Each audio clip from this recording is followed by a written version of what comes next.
Today, Cuba is still governed by the Castros and the Communist Party that came to power half a century ago.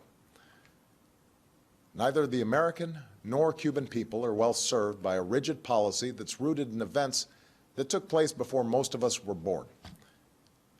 Going forward, the United States will reestablish an embassy in Havana, and high-ranking officials will visit Cuba.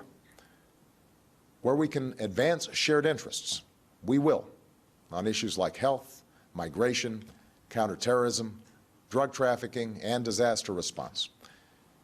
Where we disagree, we will raise those differences directly, as we will continue to do on issues related to democracy and human rights in Cuba. But I believe that we can do more to support the Cuban people and promote our values through engagement.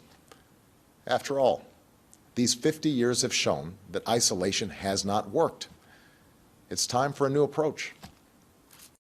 I've instructed Secretary Kerry to review Cuba's designation as a state sponsor of terrorism. This review will be guided by the facts and the law. Terrorism has changed in the last several decades.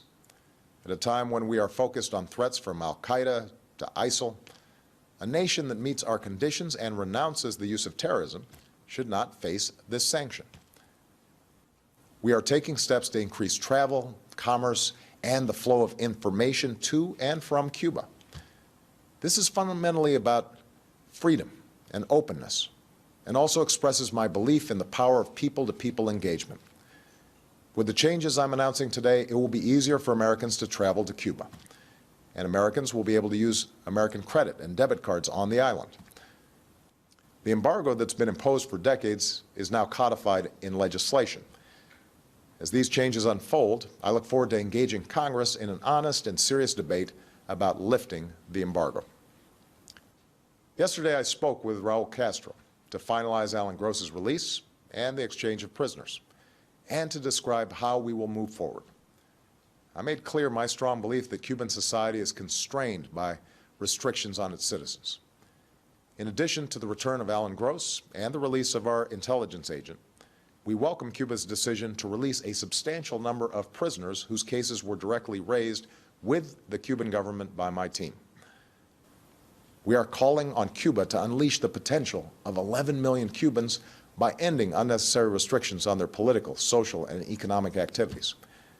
In that spirit, we should not allow U.S. sanctions to add to the burden of Cuban citizens that we seek to help. To those who have supported these measures, I thank you for being partners in our efforts. In particular, I want to thank His Holiness Pope Francis, whose moral example shows us the importance of pursuing the world as it should be, rather than simply settling for the world as it is. The Government of Canada, which hosted our discussions with the Cuban government, and a bipartisan group of congressmen who've worked tirelessly for Alan Gross's release and for a new approach to advancing our interests and values in Cuba.